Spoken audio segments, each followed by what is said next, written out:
Bismillah, Assalamu alaikum. Welcome to this very special episode of The Scholar and the Student. My name is Muhammad Mustaqim Hassan Rahat ibn Muhammad Ijaz Habib. You can just call me Moss for short, and I will be your host for this very, very loaded and special session, if Allah wills. Why is it special? Well, to start off, I will be the only host, the sole host for this session. No one else is here with me, which may make things a little bit difficult because I find that recording sessions alone doesn't have that element of dynamism that you would get when you record with someone else, whether that be one of your co-hosts or whether that be a guest whom you are having a proper conversation with for the first time. It is kind of odd. It's a bit different to be reading off something of a script. I never write scripts for myself. I do jot down points to make sure that I have everything down where it needs to be.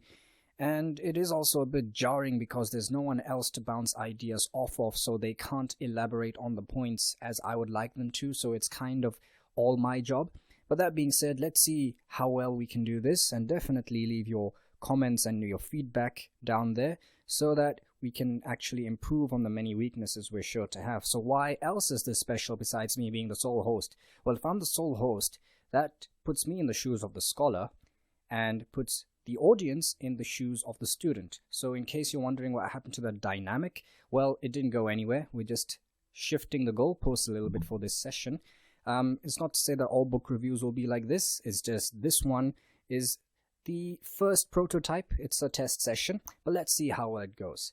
So when it comes to book reviews, well, I don't think we need to introduce books. We've all read them.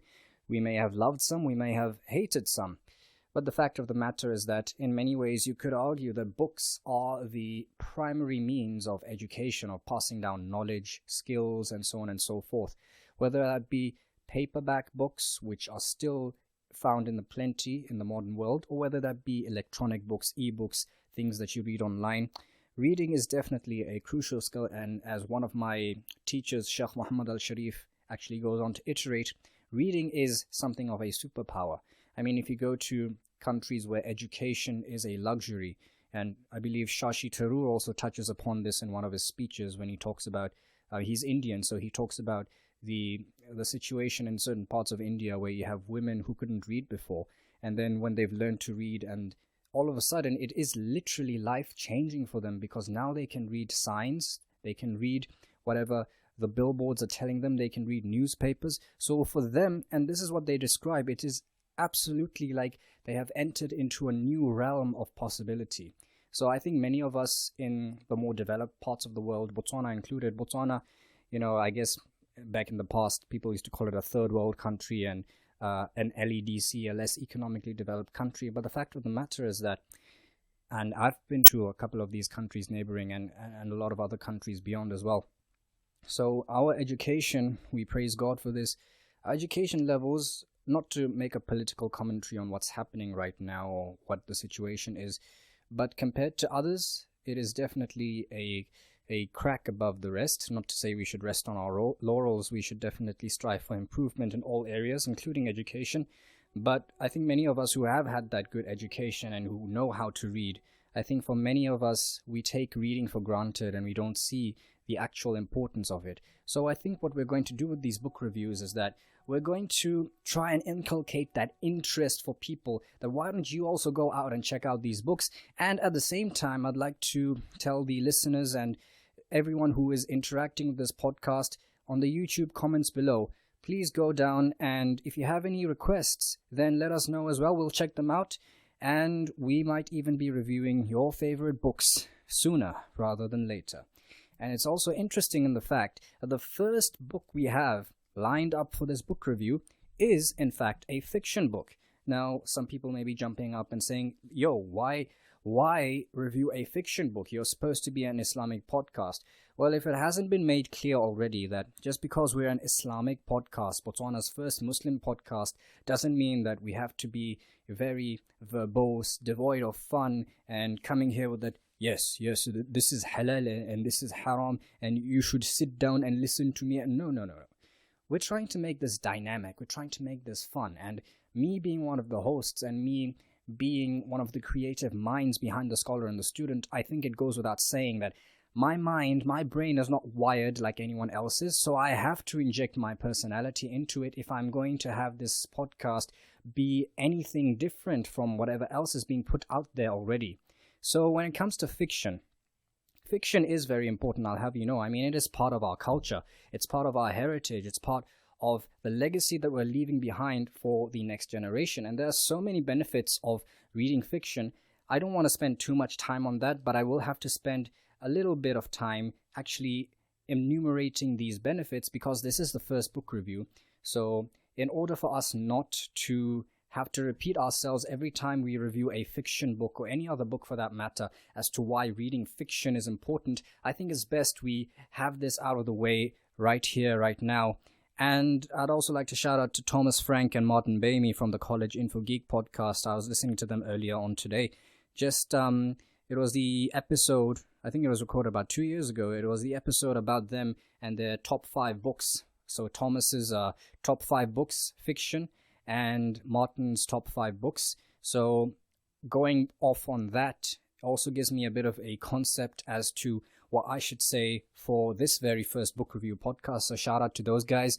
I don't know if you guys are watching, but if you did, it'll mean a real lot to me, because you're literally my favorite podcast. Shout out to you guys as well. So the importance of reading fiction, first and foremost, it does make you happier. All right. I don't think I need to explain that you're de-stressing, you're taking a break from work. If you're someone like me, whose university degree, whose education hinges upon reading so many books and so many pages in a day, at the end, you get kind of tired of reading about cases and judges and academics and their takes on why this should be legalized and why this is incorrect legal analysis. At the end of the day, you just want to sit back and relax. So in that context, why not have a little bit of fiction to actually de-stress you?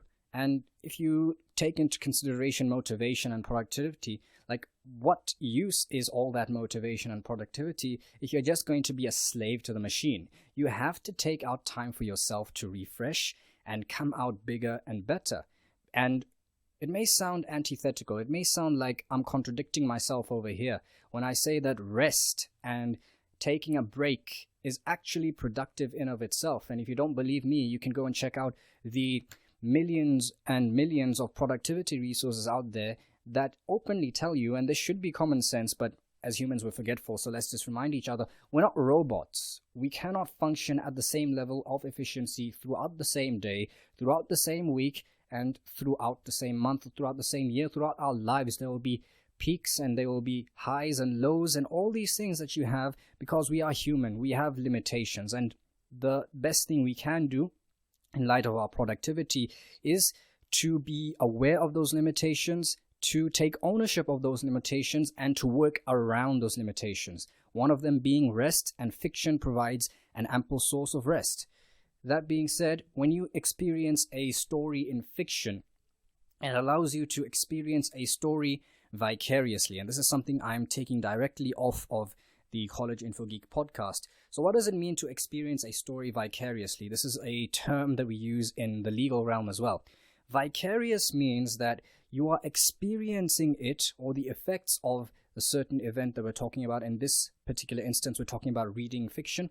So you are experiencing the same experiences of the characters, although it's not happening to you directly. So you may be reading a war story. You yourself are not taking part in the war, but because of the way it's described, you too can empathize with the character, and you too can go through the same sorts of emotions, or at least a fraction of what is being described over there. These are some of the experiences that you can take on without actually putting yourself in those shoes. And the thing about reading fiction is that if you're reading, especially if you're reading it from a book, as in you're not listening to it in my preferred way, which is an audiobook, I'll come back to that later.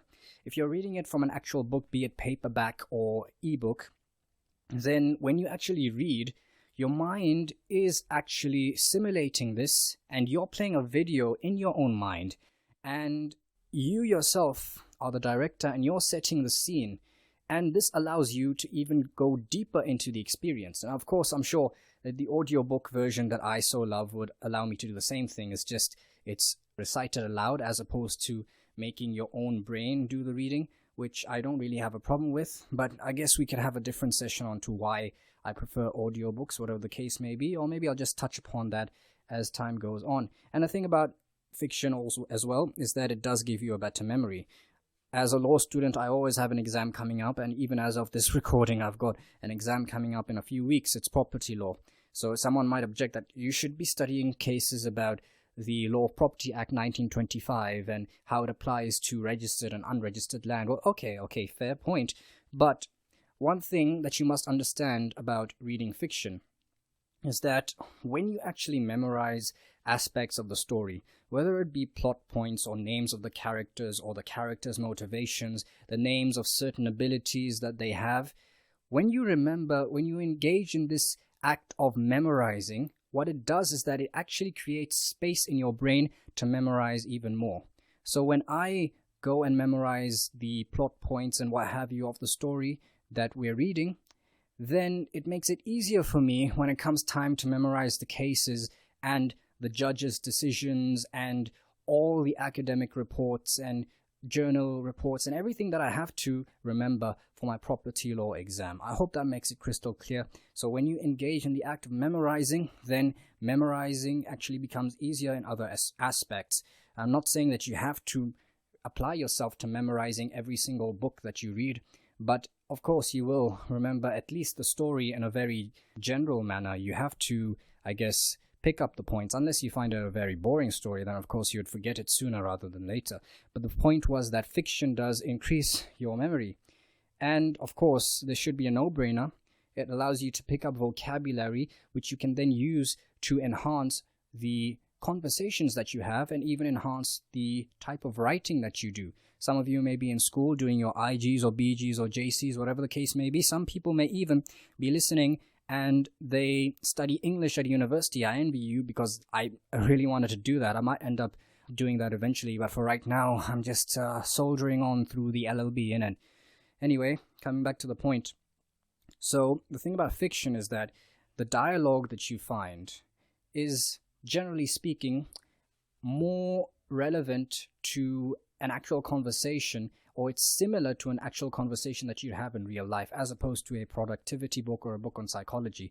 Not to cut those off completely, because I do love reading those types of books as well.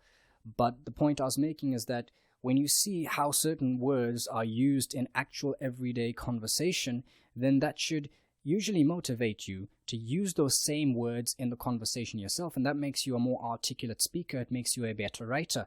And for those of you who know me from my old days, you know that I myself am something of a writer, and of course that means I consume a lot of fiction regardless of whatever type it may be, because a good writer is a good reader, and I believe Stephen King did say something along that line. And speaking of Stephen King, I'd like to send a shout out to my old English teacher, Mr. Christopher Smith. Smithy, you rock, man. He was in Zambia last I checked. If you listen to these podcast sessions as well, then I think I can take a breath of relief and say to myself that I have actually done something right in my life, because you are such an inspiration and I thank you.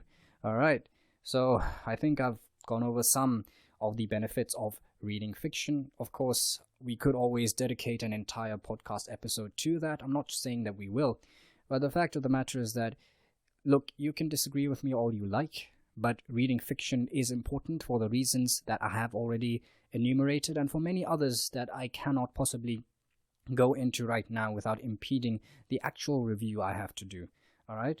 And the thing is, I think this segues rather well into the next session of this podcast, where I give you some background information about this book. And, well, I don't know why I'm trying to be so suspenseful, because if you have clicked on the YouTube video for this podcast, then I believe the name of the book is right there and the timestamps are there as well, so it's not a surprise. But anyway, I like to be suspenseful because I am a horror writer, so whatever. The book that we're going to review today is written by Diana Wynne Jones, and she is an absolutely phenomenal writer. I love the way she writes. I love her prose. And cool fact, she was born on the same day as me. I'm not going to expose which day that was right here, right now. Go do your own research. Wikipedia is your friend. But what I was getting at is that She is just completely magical. She doesn't write, she casts spells. And yeah, that's all I can say. And it's quite fitting that I use that metaphor because the genre of the book that we're going to read is magic. It is a book about magic in which magic does play a very integral part of the story. Yeah, and I can hear just some people losing their minds, like, Astaghfirullah, why are you reading a magic novel? Well, hold on, Uncle G. It's also got romance. Like, romance? What? No! Hey, it's got romance. Let me finish, and then you can have your heart attack after I finish. And maybe you're having it right now. Not that I am radioactive, okay? Maybe we should have put that disclaimer up when we started the podcast. I am radioactive. I can kill people just by opening my mouth. That's my superpower. All right? So, this book, the genres are young adult. And young adult simply means it intrigues people from the ages of 18 to 30. And I'm not going to expose my age, but I am in that age group still, alhamdulillah. But even if you're not, there's no reason for you to not enjoy this book. It's just that some of the themes that we encounter in this book are generally found within people of that age group of 18 to 30. I beg your pardon. And then, yes, the elements of magic are there and romance are there. And also it's a fantasy novel, but I guess that ties into magic as well. I am going to try and avoid spoilers, but for the purposes of actually reviewing the book, I am going to have to touch on some minor plot points. I hope I will not be taking out the fun from those who have not actually read the book, and I do encourage people, if you have not already, to go and read the book after you have finished the session. But if you're one of those people who gets annoyed or bothered at even the slightest plot detail or even the slightest spoiler, then maybe you'd want to switch this podcast off right now, go read the book, and then come back and you can even start a little discussion down there in the comments. I have read this book 4 times. One of them was kind of for the purposes of the review, but I enjoyed it every single time I read it. And when I say read, I mean I listened to it via audiobook. And the reason why I usually prefer audiobooks these days, I don't think I will ever properly replace handwritten or typed out books, as in I will never replace paperback or ebooks. But audiobooks just make it so much easier for me in my day-to-day life because I'm usually driving, or I'm at the gym, I'm working out, or I'm doing the dishes. And with all these things, there isn't as much time as I had when I was a kid to sit down and read novels or what have you, because I have to make time to read those giant books of law as well. So audiobooks just simplify the equation for me. So that's why I love audiobooks. So I have listened to the audiobook version on Audible 4 times right now. And the book that we are going to review today is called Howl's Moving Castle. I'll say that again. Howl's Moving Castle by Diana Wynne Jones. So I think that was the end of all the suspense I had over there. Now, the fact of the matter is, well, I guess this also segues into some disclaimers that I have. People are still getting a heart attack over the fact that some are still having a heart attack over the fact that we're reviewing a fiction book on the scholar and the student. Others are having a heart attack at the fact that it's got magic and romance and fantasy elements into it. Look, yes, there are elements in this book which myself as a Muslim, I would never indulge in. There are mentions of alcohol. There are descriptions of people eating bacon. And as far as a love story goes, I wouldn't call it an illicit chick flick akin to some of the more rompy features of society that you have today, because this book was published in 1986, so it comes out of a quote-unquote more decent era, although that statement is rather fallacious, I know that, but just to give you an idea. So the fact of the matter is that, yes, look, there are elements that we take issue with as Muslims in light of our faith, in light of our morality, and even those who are not Muslim may raise the same issues. But the fact of the matter is that, look, we know right and wrong. I believe a good chunk of the viewers and the listeners of the scholar and the student are adults, or at least have that capacity to reason. When you read a book and they're talking about, in this particular book, about Howl's Moving Castle, and Howl goes and gets drunk and comes back the next day with a hangover, as a Muslim, you should say that, well, I know that as a Muslim, I don't drink, so I don't have to do it just because I'm reading about Howl doing it. You know that we don't eat bacon, so just because Sophie is cooking bacon at Howl's Moving Castle doesn't mean that, oh, tomorrow for breakfast, I'm also going to eat bacon because I read about it in Howl's Moving Castle. No, we have our own morals. And the fact of the matter is that we have to be secure in these morals. We can't just be insecure every time someone says something that goes against what we believe in, and we're throwing a fuss and we're having heart attacks because you feel that just because you have listened to this audiobook talking about this, or you have read this book that's talking about this aspect that you do not agree with, now you're going to fall into that same trap. Let's grow some backbones here. Let's actually stand our ground, and let us learn to take the good, and whatever we disagree with, let it stay where it was. We don't need to amplify that in the slightest, okay? And this is a fiction book, so I don't see why you should get worked up about these characters who don't even exist. I don't think concepts of heaven and hell will apply to these characters because they are not of this world, so to speak. So let us grow a backbone and not be so insecure about all these things. And just so you know, yes, I mean, there is an element of magic, and I've mentioned about alcohol and bacon and those things. They don't take up more than a couple of lines, to be honest. I mean, not the magic part, but the alcohol and the eating of bacon and all that kind of thing. Those are not major themes in this story, so I wouldn't take much of an issue with them. I'll never do them in real life in light of my faith, in light of my own morality and what I believe to be right and wrong. But there's no reason for me to throw a fit just because they exist in this story, alright? So I hope everyone's heart attacks have stopped right now. Now, the thing about Howl's Moving Castle is that there is a movie adaptation of it as well. So the movie adaptation was directed by Hayao Miyazaki from Japan, from Studio Ghibli to be precise. And anyone who's familiar with Studio Ghibli, you don't need any introduction to this man and what he does and how fantastic he is. I've not watched the movie adaptation as of this recording. I might get down to that eventually, but from what I gather, it doesn't follow the plot of the book as closely. It is more of a loose adaptation of the book that was written by Diana Wynne Jones, although she herself did say that she was fond of the adaptation that Hayao Miyazaki came up with because, well, if you know about Studio Ghibli, then you know that anything they put out is absolutely fantastic. It is out of this world. So it's hard not to fall in love with something that Hayao Miyazaki puts out. But something tells me, don't quote me on this, that the plot of the book, if not stronger, it is definitely a bit more complex than that of the movie. And if you have watched the movie Howl's Moving Castle, please do not, I beg you, please do not post spoilers in this comment section because I don't want to spoil that movie for myself. So that's that. Diana Wynne Jones as an author in general, unfortunately, we lost her in the year 2011. But Diana Wynne Jones in general, she is the inspiration for many notable authors such as J.K. Rowling, who did go on to write the Harry Potter series, which was an integral part of my childhood. I would rate Howl's Moving Castle, though, above the Harry Potter books, simply because, well, there are many reasons, but I think Howl's Moving Castle does a better job at world building. I'm not saying Harry Potter is bad, but I do believe Howl's Moving Castle does a better job of it.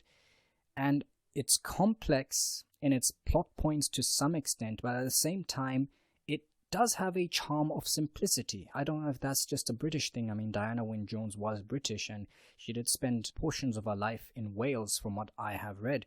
And maybe that is something that definitely contributes to the way she writes her books and her novels. But I thought I'd just put that out as a caveat. And also Neil Gaiman, I believe that's how you pronounce his name, who went on to write American Gods. He has also cited Diana Wynne Jones as one of his inspirations. I have not read that book, nor have I watched the TV adaptation. I believe there is a TV series about it. I'm not sure if it's still going on. I don't watch so much TV anyway. Life of a law student. Anyway, so Diana Wynne Jones, Howl's Moving Castle. I guess I will go through the premise of the novel in slight detail. Like I said, I'll try to avoid spoilers as much as possible, so no major plot points, but I'll try to give you an overview, maybe to hype you up, so when you actually go and read this book, you have an idea of what is, well, how it starts at the very least, but how it ends, you're going to have to figure that out yourself, alright?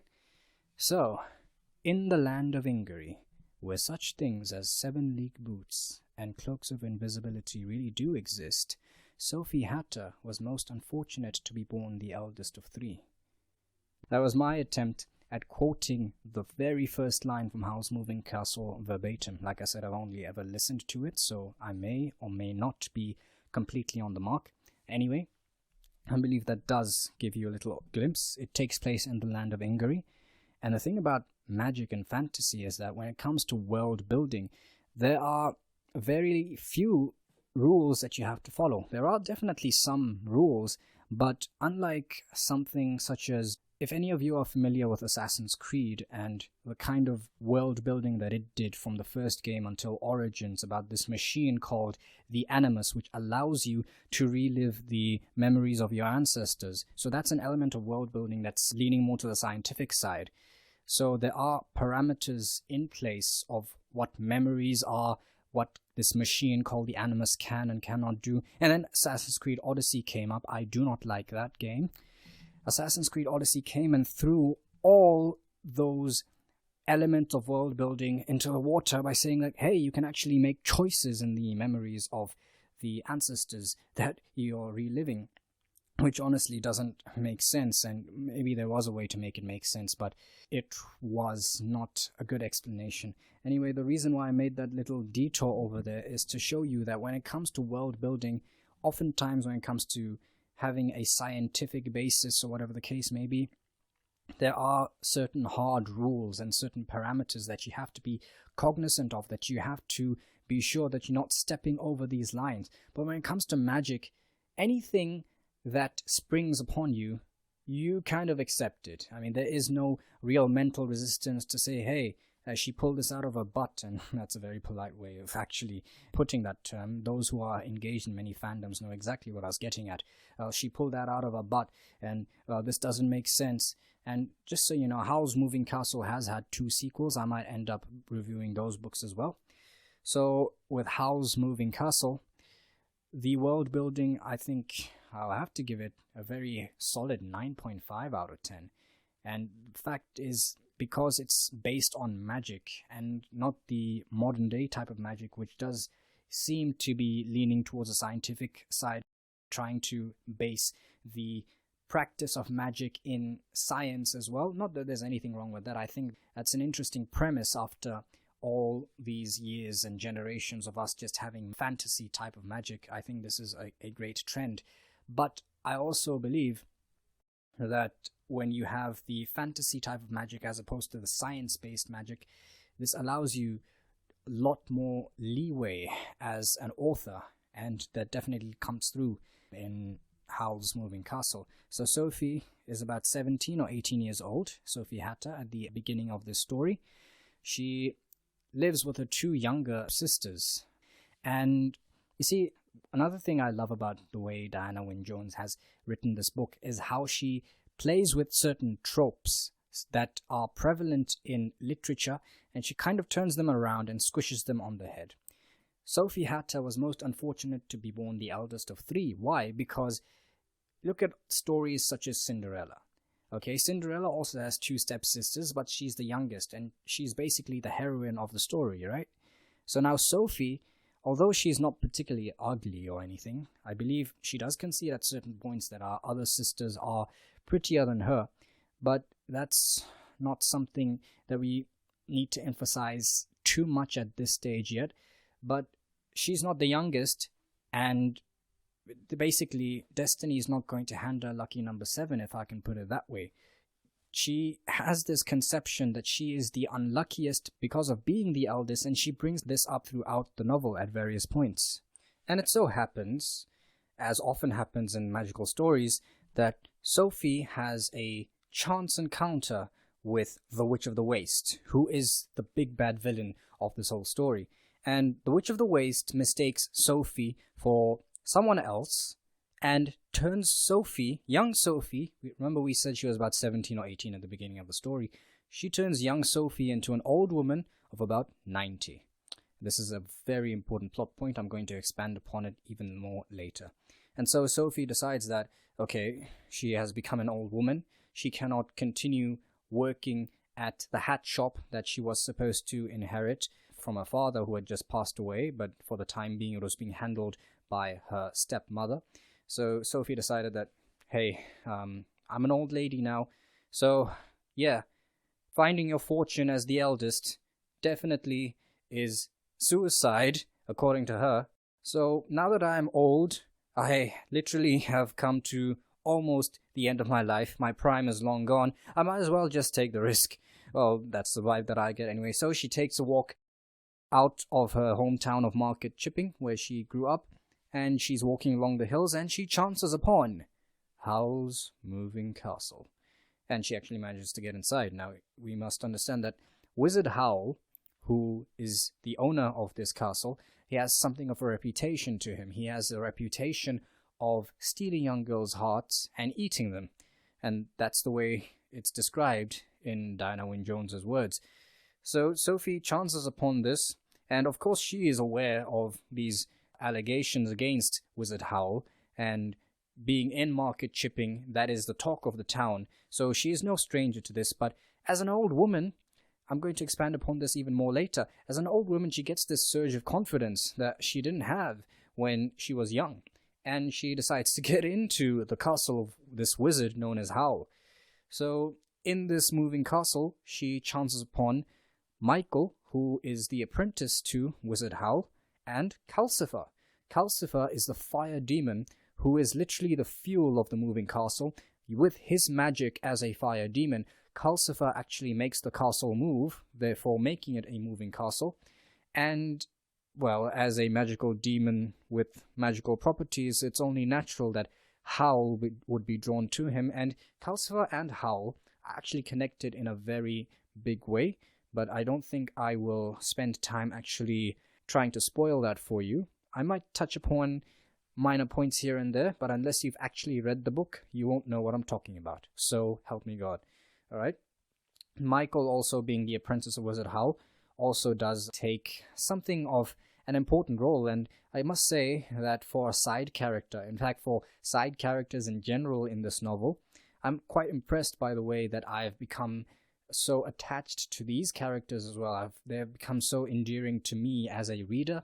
So that's definitely something to be commended on the part of Diana Wynne Jones. It's not just the Sophie and Howl show, because definitely they take the spotlight as the main characters, but even the side characters, I felt something of attachment. And as an A-side, I will add that due to their absence, I'm talking about the side characters now, due to their absence in some of the sequels of Howl's Moving Castle, those are some of the negative points that I could take out for those sequels, although it's not such a game breaker. But anyway, I won't spend so much time talking about the sequels in this review.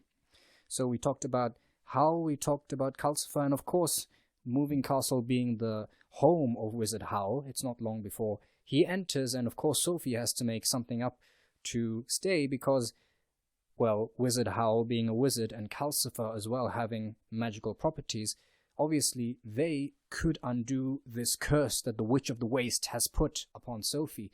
So she has to make an excuse to basically make this work, and she has to find a way to stay within the parameters of Howl's Moving Castle for as long as possible. So she becomes the cleaning lady at Howl's Moving Castle. And no, this is not a case of sexism for all you trigger-happy people out there.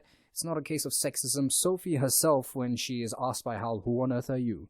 she openly responds, "I'm the new cleaning lady." So it was Sophie's idea at the spur of the moment to actually become the cleaning lady, and she actually gives Howl quite a run for his money. He ends up calling her Mrs. Nose because, well, Sophie, having this perception of who Howl was with all these allegations against him, then she was obviously snooping around the castle for signs of girls, as in whatever was remaining of the girls that Howl so supposedly ate, and so on and so forth. Obviously, Howl doesn't take very kindly to that. Sophie's sisters, they also play an important role. I mean, you'd think at the beginning of the novel that because all three sisters have to go their separate ways, so you would think that they wouldn't be mentioned again, but no, they actually do play quite an integral part in the plot, But once again, I will not delve into spoilers. At least that is what I pledged at the beginning of the novel. So anyway, basically, Howl and Sophie, along with Calcifer and Michael, have to team up, whether they like it or not, and face the Witch of the Waste. That becomes the premise of the entire novel after that point when Sophie becomes the cleaning lady, because it appears that Wizard Howl has also angered the Witch of the Waste, and she has a score to settle. So they have to team up, and there's definitely an interesting dynamic going on between Wizard Howl and Sophie as this progresses.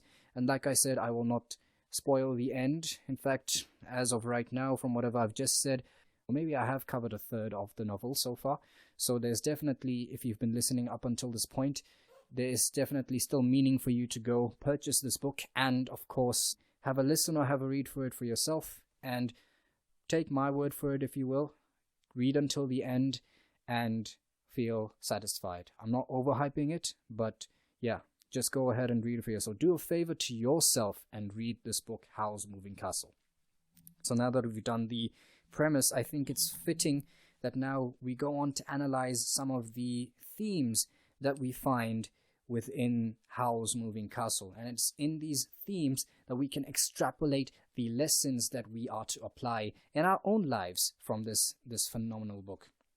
So some of the key themes in Howl's Moving Castle are destiny, youth, confidence, and love. Now, I mentioned earlier it is a bit of a romance novel, not romance in the halal kind. Look, I understand there is a bit of a stigma which is born out of some truth that romance novels, or at least a good chunk of them in the market today, are just filled with pages and pages of descriptions of sex. There is nothing of that sort here. Like I said, it is a young adults novel, and you could argue that, well, young adults are interested in sex. So, yeah, I guess they are, but there is nothing that explicit in this novel.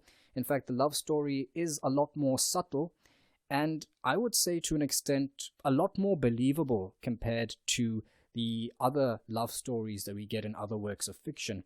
But before we come to the theme of love, when you talk about destiny, this whole thing that Sophie has in her mind of, because she's the eldest, she has to be the one to fail first and the one to fail the absolute worst.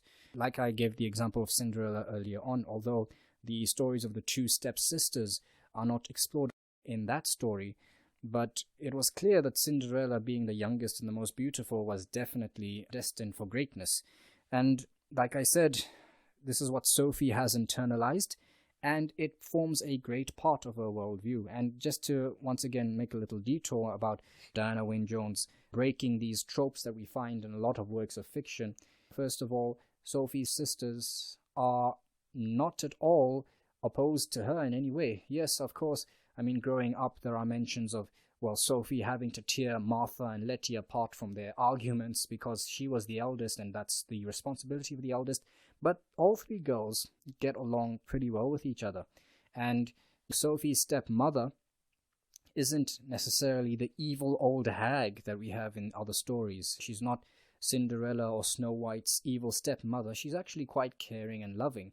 Although there is a bit of a plot point with her being, or apparently being, somewhat exploitative, which I personally wish was expanded upon more, because that's one of the nitpicks in terms of negatives that I have to come up with if I am to criticize this book, because I've read through it 4 times and there are very few things that I want to pick out and really criticize because I was enjoying it every single time I read the book.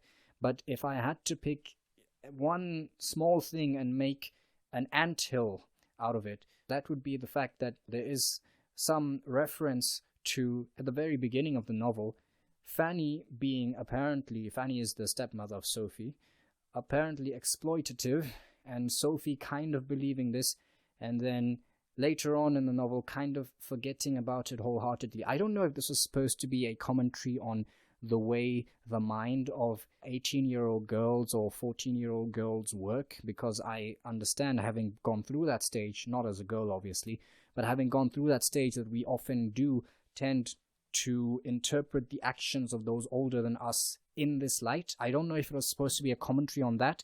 It was really subtle if it was, meaning it was kind of hard to pick up.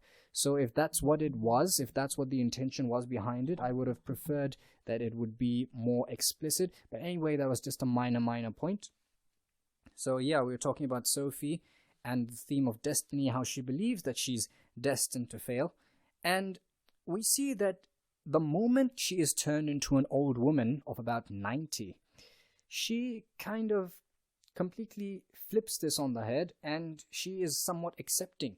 I mean, imagine if you got turned into an old person of 90 years old and you went to the mirror and you saw your face, and Sophie herself feels her face and feels the leathery wrinkles, and she sees how she cannot walk properly, and you'd expect her to be freaking out or something. But no, Sophie is actually quite accepting of this curse that the Witch of the Waste has put upon her, at least initially. Later on, when she has time to think about it, then she does think that, well, I do indeed have a score to settle with that witch. But immediately she is turned into an old lady.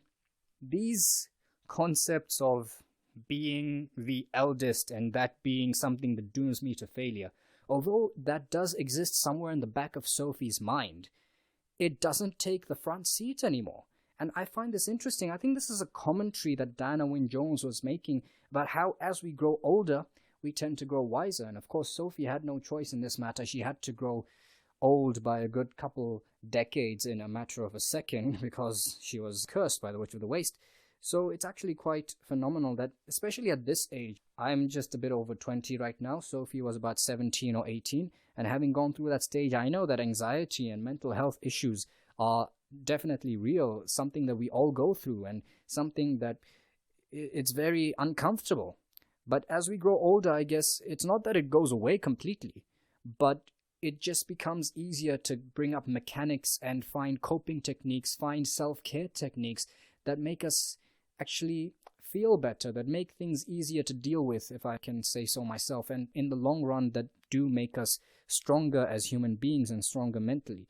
And if this was indeed the intention of Diana Wynne Jones, I think she did a great job at it. I mean, I cannot imagine the young Sophie at the beginning of this novel having the guts and the courage to just go into Wizard Howl's castle the way she did. And the reason why she was getting into Wizard Howl's castle in the first place was because as an old woman, she was hobbling out of town and she needed a place to rest. And this thing of resting outside in the wildlands or whatever have you, that's not very appealing for an old woman of about 90. So she really just wanted to sit on a chair, and the fact that it was Howl's moving castle coming about, doing the rounds around the valley, because Howl's moving castle does indeed move.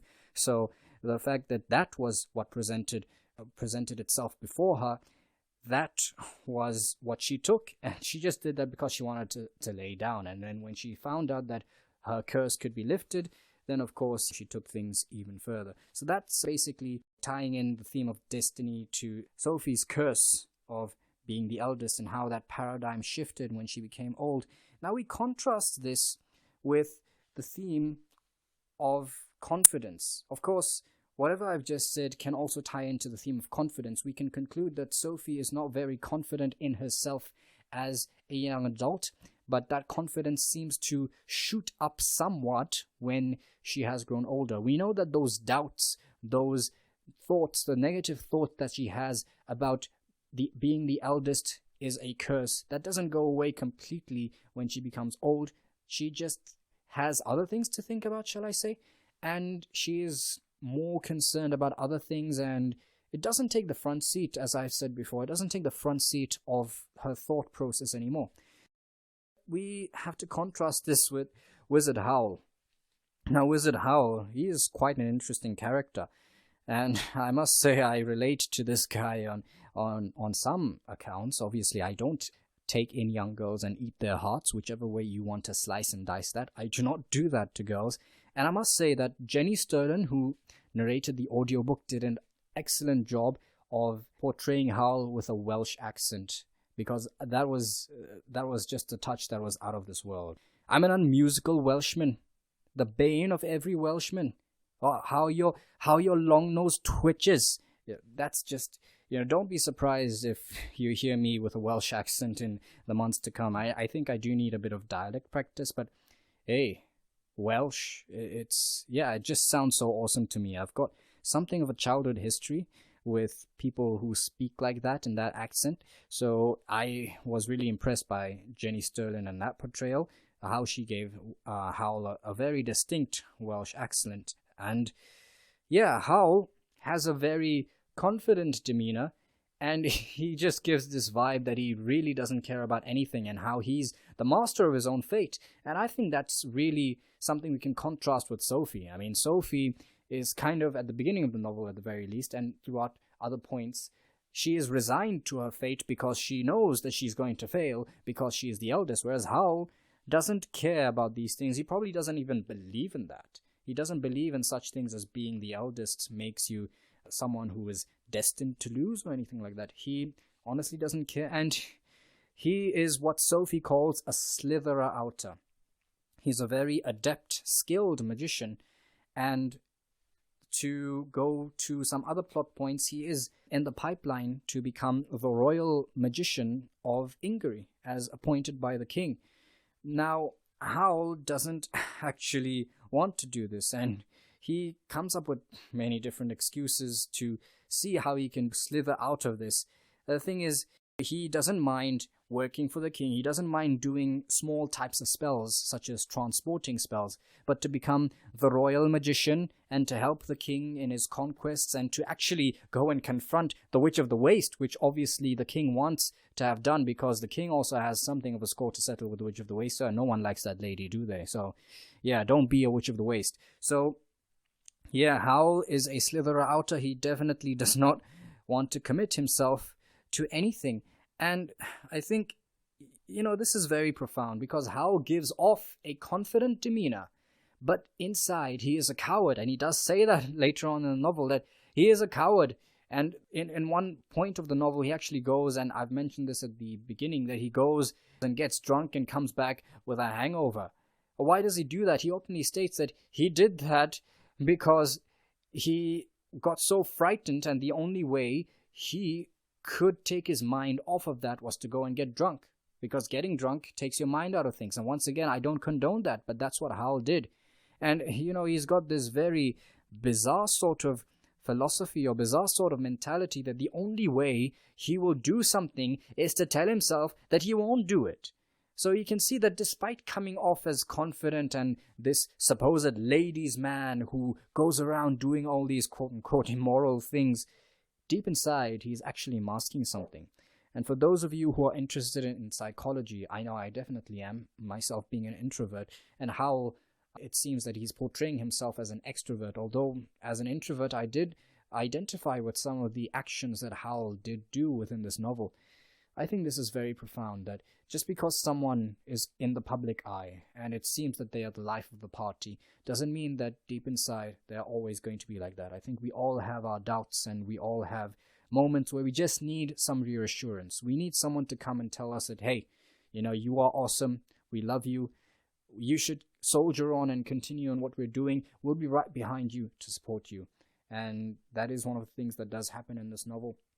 In fact, Howl, speaking about Howl, he does actually say to Sophie, because Sophie does bring this up sometime again later on in the novel, about how she is the eldest and she's doomed to fail. Howl openly says that that's rubbish, it's garbage, and you are just overthinking. And yeah, I think overthinking is definitely what it was. Sophie finds out as well. I know I said I didn't want to get into major spoilers, but in terms of minor spoilers, Sophie finds out that she does have some small capabilities in the realm of magic. And even after finding this out, and there are definitely certain instances within the novel that lead up to this revelation, and it all makes sense. It's a definite payoff to the build-up. So even after finding this out, later on when things don't go her way and they start going haywire again, then she starts overthinking, and once again she directs her attention away from her newfound gift, quote-unquote gift of magic, and goes back to overthinking because she's the eldest and she's doomed to fail. I think many of us do this to ourselves as well, on maybe even a daily basis. Where focus goes, it grows. So if you're always focusing on the negative aspects of life and the fact that you have some presupposed belief that because you're the eldest, you're going to fail, then this is what's going to eat you up. This is what's going to consume your life, your body, and everything around you. Whereas if you actually focus on the positive aspects of what you have, then if you focus on the magic within you, and this is what I love about Diana Wynne Jones, and it's what drew me to the Harry Potter movies and the Harry Potter novels, definitely over and above that, because it's not just about the magic for all of you detractors. The more important themes within Howl's Moving Castle and even Harry Potter, which is definitely taking more than a few pages out of Howl's Moving Castle, there are more important themes of love and also finding the magic within you. Every one of you has a certain ability, whether it's public speaking, writing, whether it's being an inspirational speaker, whatever it is, you have some sort of quote-unquote magical ability within you. Why do you need to overthink about these tropes that society has told you that this is definitely how it works? You don't need to do that. Focus on the magic within you and let that grow, and use that magic to spread love and spread smiles across this world. Wow, I'm really hitting all the notes with that, aren't I? So I think I've more or less covered the themes I was going through there, and some other points I will mention. We're almost close to an hour in terms of this book review. I apologize if it was very long, but we had to make it a little bit long. This is a prototype after all. When it comes to the chapter titles, I love the way Diana Wynne Jones has literally named her chapters in such a way where she kind of builds it up and gets us hyped and gets us willing to read what is coming up afterwards. I mean, chapter 1 is called Chapter 1, in which Sophie talks to hats. And within the actual plot of the novel, she does get involved in something of a contract. This has nothing to do with the Witch of the Waste, by the way, and I'm not going to spoil that because it is a major point. So she gets involved in a contract, and I believe the last chapter, if not the second last chapter, is actually called Chapter 21 or Chapter 20, in which a contract is concluded before witnesses. So that is definitely a major plot point in which what Sophie was embroiled in somewhere in the beginning of the novel is finally concluding. So I think the chapter titles was definitely a nice touch. It's something that definitely increased the atmosphere and increased the humor in some instances, because there are definitely aspects of humor littered throughout the novel. And another thing that I wanted to talk about, tying into the theme of destiny and these tropes that society feeds you or whoever else feeds you, is the power of gossip. So when Sophie is working at the hat shop at the beginning of this novel, the power of gossip is so powerful that she knows about things that are going on. Despite being in Market Chipping, which is a simple market town as the name implies, she knows about the goings-on in Kingsbury. Kingsbury is where the king lives, and that's like the bourgeois part of the country. And she knows about this and the power of gossip, and this is how she learns about the Witch of the Waste and Wizard Howl in the first place. Things are never as they seem, though.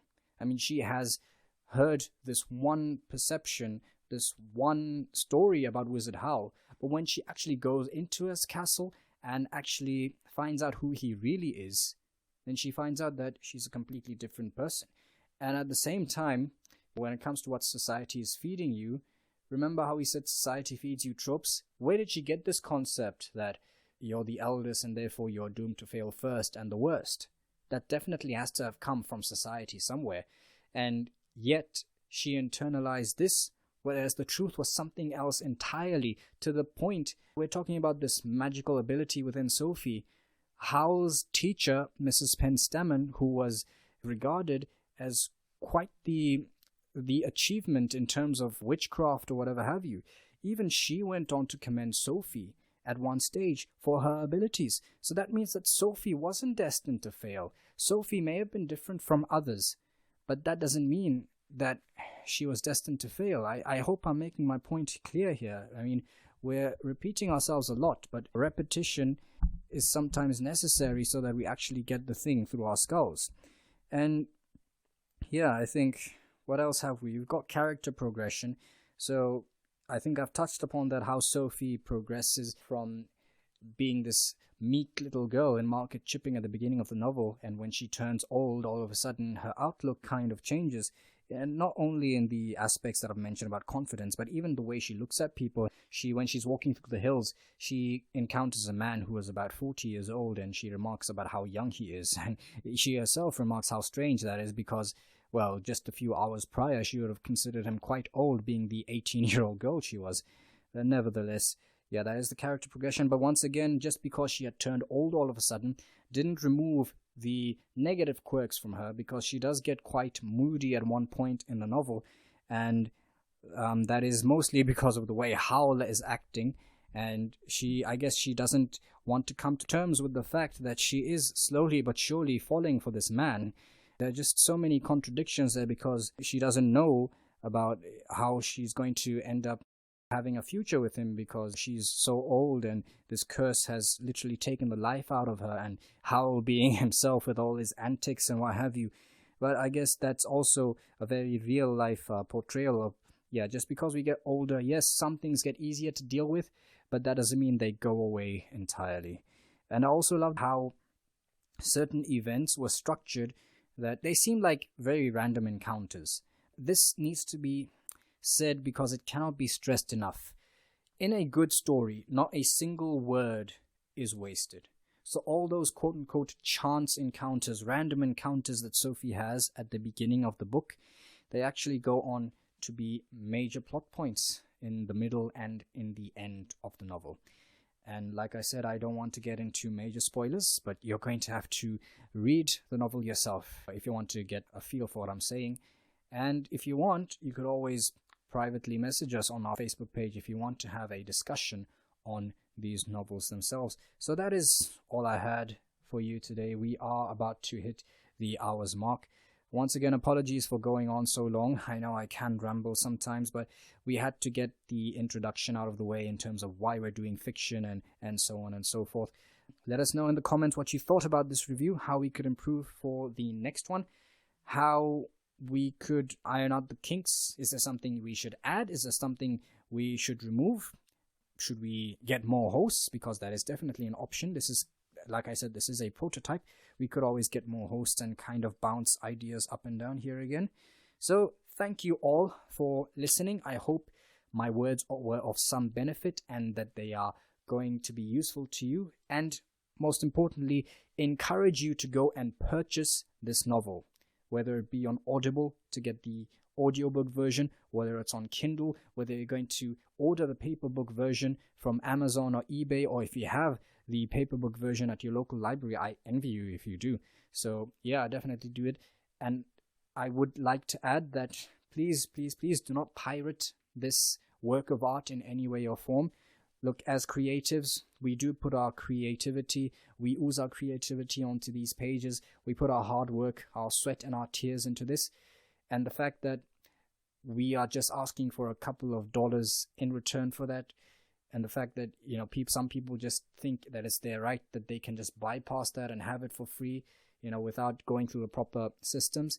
That's very heartbreaking for us. And I shouldn't have to say this, but stealing someone's work of art is as good as stealing their car. And trust me, I'd know, because of my background in law and some of the things that we go through as well. So please go and purchase this novel. Purchase this work of art. Unfortunately, Diana Wynne Jones is no longer with us, but her estate will definitely receive the money. So yeah, that's all I can say. Yeah, if you have anything else, leave it in the comments below. So without any further ado, this has been Moss signing off from The Scholar and the Student and our first ever book review. Thank you very much. Assalamu alaikum wa rahmatullahi wa barakatuh.